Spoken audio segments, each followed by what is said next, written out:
Hey folks, welcome everyone. My name is Tom from the Battlefield community team here at DICE. You might have seen me online in the community as Stratford87, and we're here to talk to you today about Update 1.2. With me are Shashank, lead level designer, and Florian, lead game designer. Folks, welcome. What's going on? How's your summer been? It's been good. I'm here in the office. I mean, summer has been late, but it's finally here. I moved in with my partner, so I'm just busy moving in, unboxing, building stuff. Exciting times. Yeah, it's my second summer in Sweden, so I'm just getting used to the Swedish life still. So folks, we're not actually live today. We've still got a lot of work to do before we head into Season 2 and the future updates. So we recorded this video a few days ago. Myself and the team are in the chat, so if you have any questions, drop them in there. We'll answer them for you. And with that, let's get into what's actually in Update 1.2. So, Florian, Shashank, we have an updated art direction for our specialists, a new player profile. Let's jump into what's going on today. So, Season 1, we're in 8 weeks now. We've got a lot of cool player feedback about the new map Exposure. Shashank, how's it been for you and the team to see all that good feedback, seeing it finally live for players after working on it for so long? I think it's very, very encouraging, like seeing how well it has been received. It's really, really nice. The map began as a concept where we wanted to see how much we could push verticality. Yeah. And I think we have nailed it, where you have gameplay happening on the top, you have gameplay happening in the CQC interiors, you have gameplay happening in the valley, and people jumping off the cliffs, flying down. Then you have the planes coming in, fighting into the in-between section, shooting them, people shooting them out, people using zip lines to get across, up and down, left and right. Thing is super, super nice. Also has a lot of, it's not a very big map, it's medium-sized, has a lot of covers, so we have learned a lot from the live levels, and then we try to apply it to this level as well. So really, really happy with what people are thinking about it. Okay, that's great to hear. It's been one of our best received maps so far for 2042, so it's great to see. Florian, how's it been for you to kind of see that map play out and like playing it like live after all the playtesting we've done?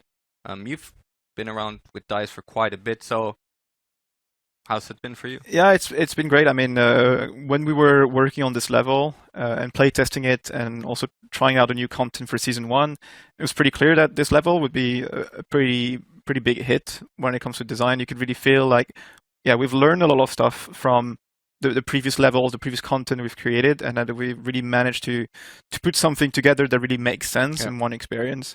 And I mean, we released lists in Season 1 with the TV-guided missile launcher, and that one has also been very well received. It was very interesting to see, players doing loopings with the missile to try to hit helicopters. People also trying to take down the rockets. So we're very happy with the feedback that we've gotten so far. We're not really planning on making major adjustments to the launcher, for example. So it means it's in a pretty good spot. We're only really fixing bugs at this point on lists. So yeah, all in all, good Season 1, I would say, so far. Okay, that's great to hear. And Shashank, I would love to hear a little bit more about like our process, about how we bring a map from like even a concept to live. For example, we've done playtesting. Like, can you talk more about the process, how we get from the concept of a map to playing it as players? I mean, it starts with the pitch, right, where we want to make this level because it's going to fit in this part and it's going to give us this gameplay. That's how it starts. Then you have the part comes with the idea, they pitch it, we go with that, and then we just build it. Playtest is a lot. I mean, the levels we have right now, we have heard from the community where it's generally too big. That's not enough cover. So we know that. And the solution could be just add more cover. Like we said, it's not a silver bullet. Like just adding cover won't fix everything, right? Where if you look at the levels, where a level can be any size it needs to be, but it can only have so much content in it. We call it something as a asset count, where asset can be anything like the table, these chairs, these glass. It's all one asset. So if we add more cover, it needs to come from somewhere because the levels at launch are at max asset count, right? So that's why it takes time. It's not as easy as plop more things. That's an easy thing, but it's figuring out how do we take the level we have and then modify it to work.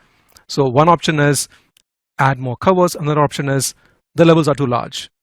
does it need to be that large? Do we need all the flags we have? Can we remove some stuff, make it a bit more compact, get some more instances back because we removed some stuff, and then take this instance and then put them into cover? And then the question is, what do these covers need to be, right? What can it be? And one train of thought is battlefield is battlefield, which means the levels are going through war. One feedback we got from the players is also that the levels feel very pristine and it's very clean. And one approach we have taken is, what if we show the progression in war where time has passed, the game has been out? How would the level look with more war tone look, progression of war? So that's what we have done. We have looked at if you can take covers and make them fit into the military concept where it's all mostly military. So it looks like the war has progressed, and we can also get covers with that, make the levels a bit more smaller where we can. So that's the route we have taken. And also it's not just about cover, it's also about line of sight, where if you want to go from A to B, if you can see across the map, that's not good either. So we also need to look at, it's kind of a macro space, whereas cover is more of a micro space. Line of sight becomes more of a macro. So what can we do with terrain? Can we add a bit more blockers? Can we add some hills? Can we add some rock pieces? So all of those combined together is what we're looking at. So that's why it takes time. It's a complete package. It's a complete package. It's not just drop off a map, adding more cover. Yeah. And how does the internal, like we play test this internally a lot, like we play every map very often. How does that feedback from internal like translate into what we see in live? Like how do those iterations go from like, hey, this is the first time we let you play exposure internally, and the changes we make based on internal feedback there? I mean, we all are players over here. We all like Battlefield, so people are brutally honest with their feedback. And we listen to them. I mean, we play it. People are like, didn't like this, change that, and we're like, let's do it. So it's very open and it's very honest feedback we get internally, and I'm very glad we get that from us. So so exposure season 1 map has been going great. The new specialist, you already talked about lists for a bit, Florian. What about the other specialists? Like we added lists to the specialist pool. How has that changed how you've seen other players pick specialists and the overall balance? It's been very interesting to see lists drop into that pool of specialists that we have. When lists released, we saw our usage just go up quite a lot, which was to be expected. Of course, it's a new introduction. It's the new shiny thing, so players get to play it.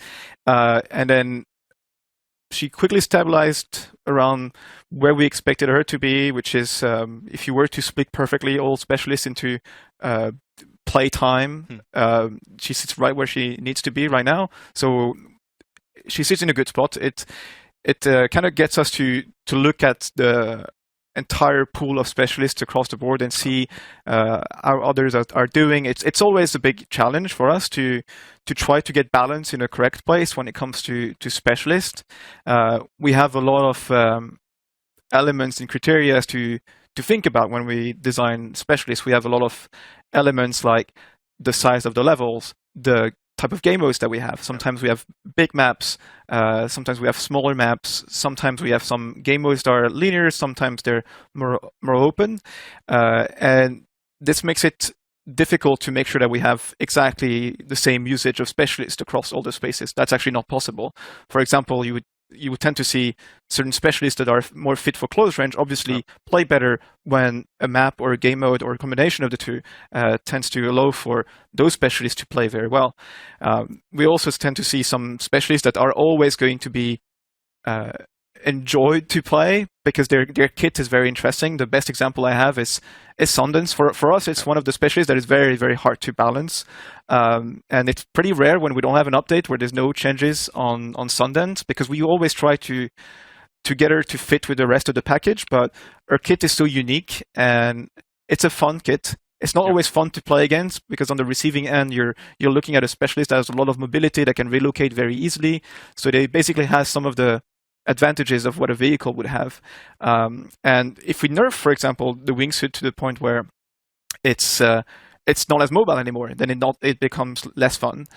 So we have a bunch of levers we can play with, but trying to strike that balance between it's fun to play and it feels balanced and it's engaging to play with Sundance or against Sundance is very, very tricky. we have so many things to account for essentially. We can even stretch that to, for example, thinking how does that fit into the Portal experiences when you fit other things into the game. We have so many things to think about that. Yeah, there's always going to be some specialists that will feel like stronger than others. Yeah. We also have a very different pool of players. We have players that are very experienced. We have players that don't really play so much. They play every now and then, so they're not the best players. And our best players can play certain specialists in a very specific way. You can also look at this from the other side of the spectrum, where, for example, Rao is one of our least played specialists in the game right now. He's the least played, right? It is the least played in 2042. And most of the players would tend to say that his kit is actually quite weak. But then when we look at the data that we're getting from the more experienced players, we find out that the kit is actually pretty strong. It's actually, when you can get some coordination with other players in your squad, it can become a very deadly combo. For example, you get a classic, I have someone playing Rao and someone else playing with the recoil-less M5, and then you can make sure that there's no helicopters in the sky all of a sudden. But for most players, I think we have a problem where the entry is pretty high when it comes to understanding how Rao works. It's probably not super well explained how does Rao work, so you end up doing a lot of trial and error to figure out, how do I play Rao even? Yeah. What's good about Rao? What are the things that I can hack? What are the things I can affect? What is it that I can't affect? And that step is basically what I would say blocks some players from really getting into Rao. But once you're past that, I think you will quickly find out that Rao is probably one of the strongest specialists we have in the game, just because of the potential and how much you can interact with so many things in the game. So basically, your suggestion or advice would be like try out other specialist folks. Like Rao he's very good, but folks might just not know. I think it also shows that we have some room for improvement for sure when it comes to how accessible the experience can feel. How is it to learn to play those specialists?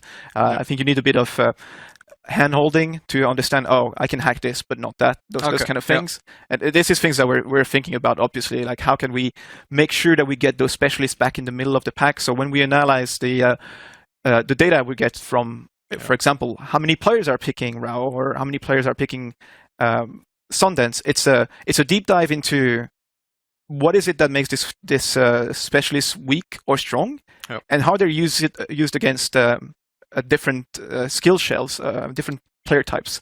And then we learn a lot about what's making the specialist strong or weak, and what could we do to improve those or to nerf them to some extent without necessarily hurting the certain player types. Yeah, I mean, it's the same thing with the Shield versus the Sentinel. Yeah, exactly. How many people know about that? Yep. So, like, Irish is a good example. Like, especially since Exposure is basically the ultimate playground for Sundance. They can fly everywhere. They have a scatter grenade, which is good in close quarters combat, and we saw them played a lot. But Irish is actually a very good counter against their grenades, which most players maybe don't know. So, can you? Yeah, that is for sure. Actually, Irish is also one of the lowest pick rates. It's gone up a little bit over time with Season 1. I think a lot of people have started understanding the power of the kit. Yeah. And yes, I would say when you play this specialist the first time, Irish, you press your button and you get a shield that you can deploy. But I don't think a lot of players go the way to discover that if you press again, then you also have access to the shoot-down Sentinel, which is very strong against pretty much any projectiles. From my perspective, it's actually probably a little overpowered, but it's because it's a bit hidden in terms of functionality. You don't really see people explore the gameplay around the Irish fully. But over time, as they learn about it, then you get to see people playing a lot more with Irish for sure. Okay, so folks, a few good tips there. If you want to wreck helicopters, definitely check out Rao. If you want to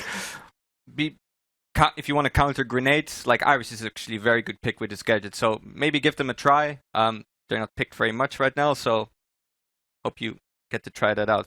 So about the update itself, there's quite a lot of cool stuff in here in 1.2. We have a new art direction for our specialists, we have a player profile coming, and we also obviously have the completely new reworked map, Kaleidoscope. However, before we dive in there, I would love to talk a bit more about some of the other changes we made, because there's a lot of smaller changes in this update. I believe, top of my head, a few hundred even. Florian, weapon balance. Let's go there.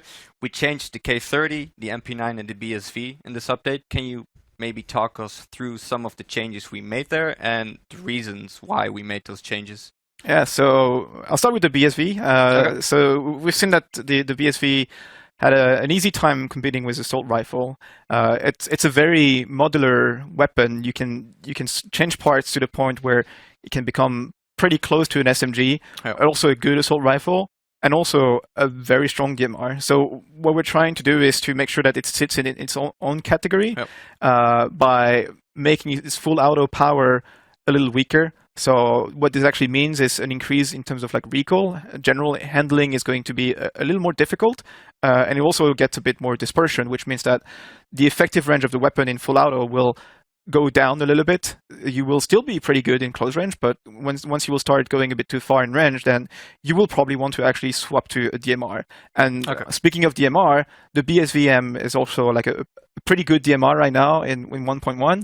And what we're doing is adjust the drop-off damage range of the high powered rounds, so that it starts a little earlier, so that the DM7 really has its space to compete. We don't want the BSVM to really feel like it's always a better option than the DMRs. Else the DMRs don't really matter, right? So in short, I should expect less folks to come charging at with me with a BSV in close quarters combat. I think you'll still have a decent amount of people with the BSV, but it will probably be the opposite. Like the longest range will go down a little bit. Then we have the K30.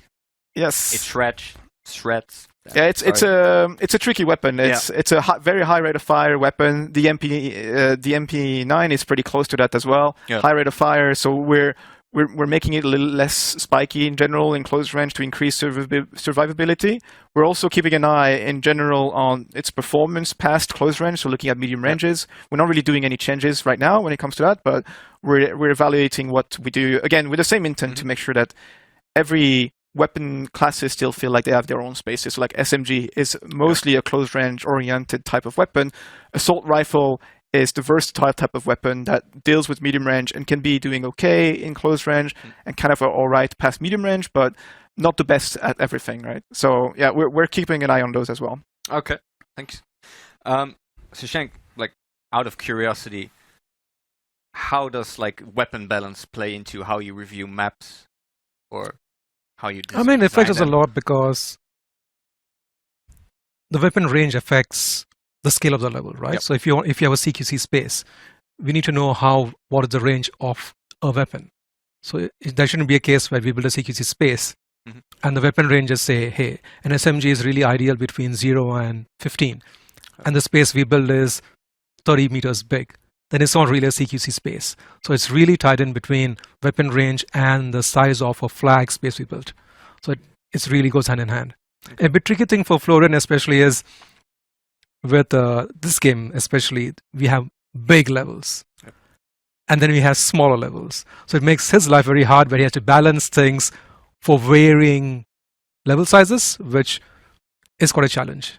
I would say, with 2042, if we were to compare to previous games, our general engagement range of any weapon type has kind of scaled up. So you would say, for example, if we would consider close range in Battlefield 5 be 15 meters, it could become 25 meters maybe in 2042. I'm just putting a bit random numbers, but the general idea of like the range going up. So what happened at launch is that we have weapons that become more effective over ranges.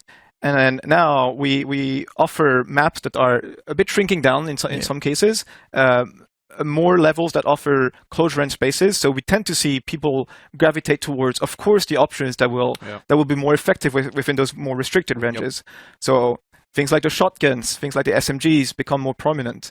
So we have to take a constant look at how they perform over time as the game also evolves in terms of direction. If we're shrinking things down a little bit, we need to make sure that maybe weapons do need to follow that as well when it comes to how they perform within those same ranges. Okay, so as teams, you work together quite a lot to like make sure this balance is. Oh, for sure. Like we have a metric list, right, where we know how long SMG works, what's the DMR, shotgun. So we know the distances, then we try to build the levels kind of which matches the distances as well. It's a back and forth, right? Okay. Yeah. Cool.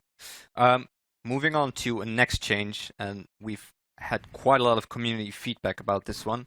It's aim assist for controllers. It wasn't working very consistently, and I believe we made some improvements here. Florian, can you talk us through those? Yeah, so one of the things we realized and we found out with a lot of player feedback is that there was great inconsistencies when it comes to the aim assist activating when you were tracking a moving target. Yeah.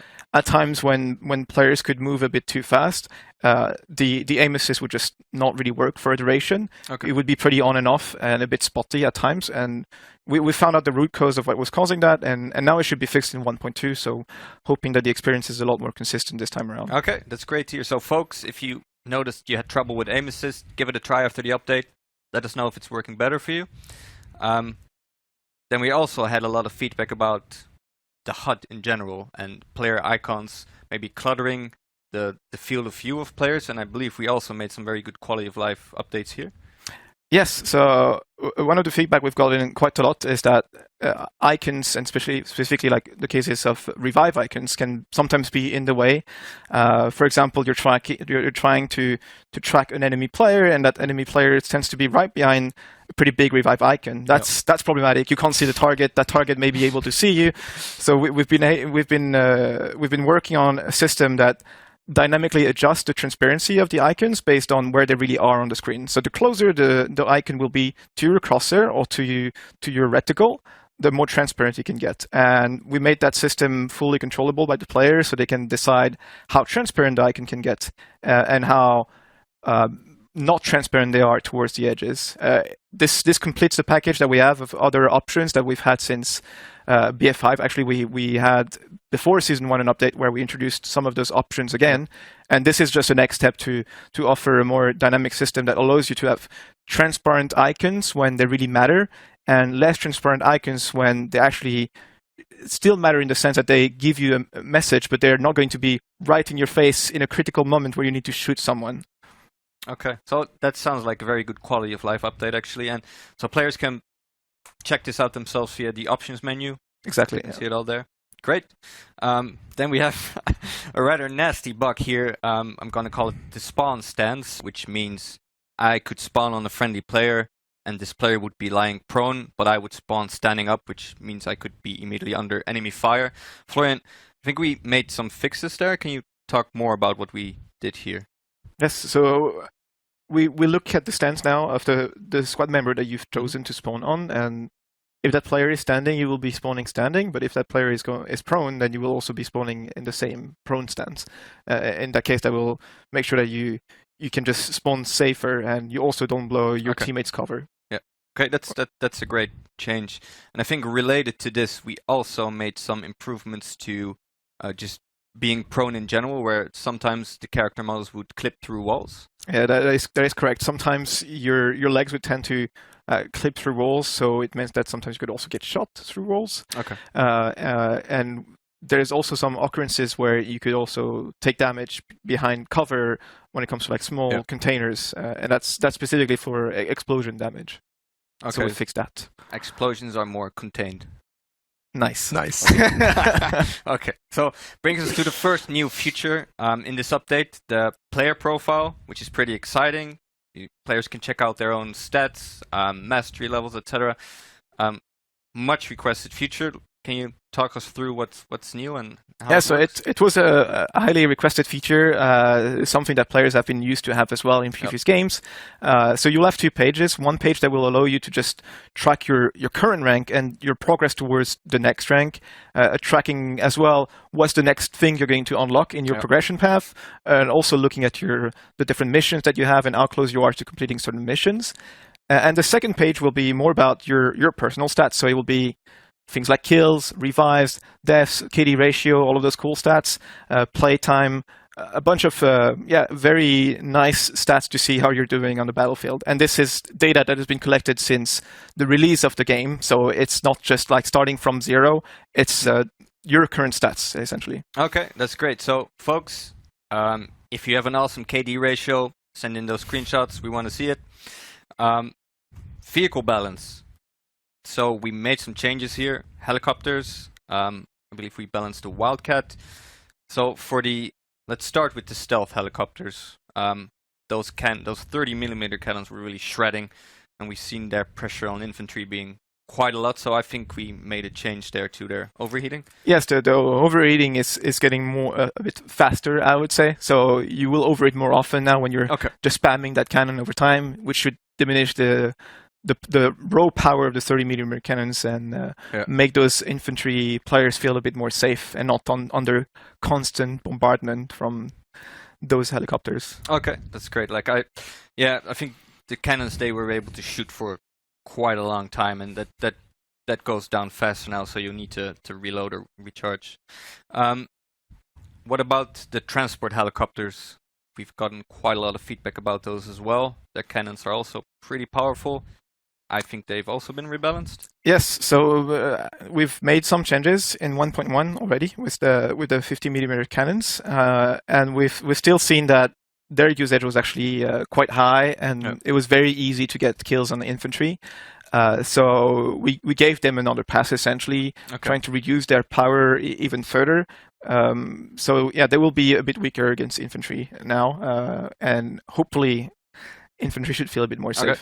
So folks, we updated the stealth helicopters and the transport helicopters. Basically, in short, they should be less powerful against infantry, and if you pick RAW, maybe it's your time to shine now. So, Schenk, your team also reviews vehicle count on maps. We've made some changes in the past few updates to how many vehicles can be on every map per category. How has it been going for your team? What are you learning so far? I mean, it's pretty good. The reason why we had to do this was what we saw was players in the air could harass the players on the ground a lot more than we were wanting it to happen. So, and also, like everyone said, they had too much firepower.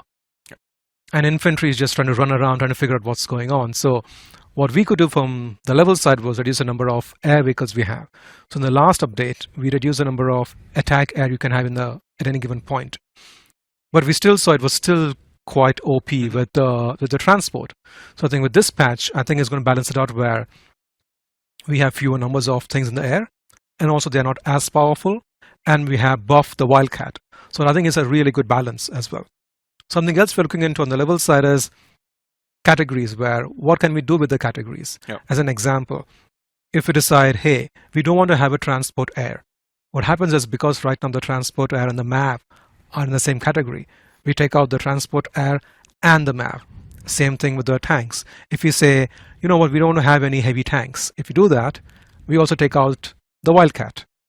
So something we're looking into is, can we make it more granular? Where can we have more categories and then separate out it even more? Again, not promising anything. It's something we're looking into. We're just having a thought about it, but can we do something more about it? I think players requested often that they want the helicopters and the jets to be separated. So basically that is something that you're currently reviewing now. Same thing also we're looking into even more blue sky, where you play breakthrough. And then we want to have a map available for you. The question is, if you do that, you also have the transport air available for you. The question then is it a good idea where you're playing breakthrough, which is a much more linear experience, and then you have a bunch of players just flying behind you and then dropping behind you? It breaks the front lines, which we really want for breakthrough, so we can't do it right now. So again, it's all this thing we're looking into, but it's really early stages, so we can't promise anything. Okay, thank you. That brings us to maps. So we recently ran our core feedback initiative where we talked with our players about map design. We've learned a lot from our players. Can you share what's the takeaway for the team? Yeah, I mean, like I said earlier, where it's a big task where you have the cover to fix, you have the line of sight to fix. Like I said, players need to know where to go. I want to go there. Okay, so now you know where you go, which is usually a flag in our game. I want to go to flag A, I want to go to flag B. Okay, how do you get there? You need to find a path. So A, you don't know where to go. B, you don't know how to get there. Should I go left? Should I go right? Are there good paths which takes me there? Okay, now you know how to get there. The last one is the path really empty? Is the path really long? Which is what we have right now, unfortunately, where we have flags which are quite far away, about 400, 500 meters away. It's too long, right? And also there's not enough cover on those paths. So it's, like I said earlier, it's a package of things we got to fix. Okay. And the first map we are reworking, which is Kaleidoscope, folks. It's available right now, so go check it out. Why did we take Kaleidoscope as the first map to rework? I mean, we had to look at the whole range of all the levels we had. And we know the levels like Kaleidoscope, Renewal, Hourglass, they come up all the time. Like, hey, what can we do something about this? We could do something about all of them. It's just how much time will each one of them take. Hourglass is a massive level to fix. It's going to take some time. So we're like, okay, let's start with the smallest level. What is that? Kaleidoscope. It's also a very infantry-focused map. And I think that's something we should fix ASAP because it's purely infantry. And then whatever we do in that, we can learn from that and then apply to the other levels as well. So that's why we picked Kaleidoscope. Smallest map, infantry, we can start with that. Okay. And I have to ask, the map has been reworked, Kaleidoscope. Can you talk a bit more about the changes, like what's new, what did we move, something to look out for players? For sure. As I said earlier, where we have a limit of assets we can have in a level. It's a fixed number. We can't have too much, else we hit performance. With this level, we couldn't really scale it down because it is quite small and we couldn't cut anything out. What we could do now is scale some things down. So what we looked into is like, do we need as much foliage? Do we need as many grass, trees, plants? So that's what we're kind of stripping out. And what we've done is we've taken all that and we built a new flag. The biggest issue we had with Kaleidoscope was breakthrough on Gen 5. The first sector was really brutal, where the two flags were really far apart. And what we are saying is, what can we do to fix the first sector? Okay, can we bring the flags closer? So that's what we've done. We have made a brand new flag on the southwest side of the level, and that's the first sector. So that's what we've done. We've also done a big military cover pass, so you'll see more covers, which look like military, has a military theme. Yep. Sandbags. More sandbags. Not more sandbags, more concrete stuff. And also sandbags. So it's a running joke right now. Okay. So so much more military presence. The level looks much more war-torn, doesn't look as clean. There is more destruction. Also what we've done is on the northwest, where you have the amphitheater, when if you're playing Breakthrough on Gen 4, it was very hard to even get to the amphitheater because it was quite flat. So what we've done over that is we just taken terrain and just bumped it up so it breaks line of sight. So as an attacker, it gives you a opportunity to actually get to the flag and capture it. That's what we've done. I think especially the terrain elevation, like we've already shown some screenshots to the community previously for what we're doing for Kaleidoscope, but like the terrain elevation is probably the hardest one to see. So I'm very curious, folks, how that plays out for you, because it's not something that you would easily spot. It's not very obvious. It's not very obvious, exactly. What about, personally, your favorite change? Like, what's your favorite new thing about Kaleidoscope, Florian? I would say the advanced military outpost that just feels like a really strong close quarter spaces where infantry feels like they can navigate nicely. It's very clean, very nice spaces. Definitely that one, yeah. What about you, Shashank? Yeah, same. It's has a very peculiar name to it. It's the forward operating base. Right. I always forget. But that's what we call it, and that's what it is. I think it's super nice because we just redone a flag. We just changed it completely, which initially was a hard sell because it's so much work. It sounds very easy. Just take the flag out, put a new flag. But to reach the quality of art fidelity we want and the layout as well, where if you make a new flag, it needs to play good. You can't make something which is worse than what we had. So it was a bit like, do we have time for that? Do we have scope for that? And we're like, we should do it. And we did it. So I'm super happy with that. Okay, great. Like, I don't want to say forward operating base for me personally, but also forward operating base. Like, it looks like a lot of combat is going to be taking place there. Very excited to see you try it out, folks. It's very, very nice in Breakthrough, where you get to navigate between that objective and the other one that is like pretty close at all. Because before you needed so much time to go across between the bridge. Between both objectives. So what you would usually do is either pick one or the other, but you would never really go between the two. And here you have like a very nice movement between the two objectives, where if you feel like you're losing one, you can just run and try to contest the other one, whereas before it was like, guess it's lost. Been there, done that. Yep. Yes. Okay, so great. That brings us to Renewal, which is the next map we are working. How's the work going? Like, Really good. So with Okay. Kaleidoscope being the first one we reworked, we had to learn a lot. What can we do? What can't we do? Performance, limits, things like those. And we have taken that learning and then applied it to Renewal. Renewal was interesting because we were kind of at the limit of instance count. So what we done is we had a look at the whole level. It's quite a big level, way bigger than Kaleidoscope. Yeah. Like, okay, what should we do with this? First thing is, does it need to be that big, right? Are there spaces in the levels which are not as busy? Spaces which players don't play that much? Yep.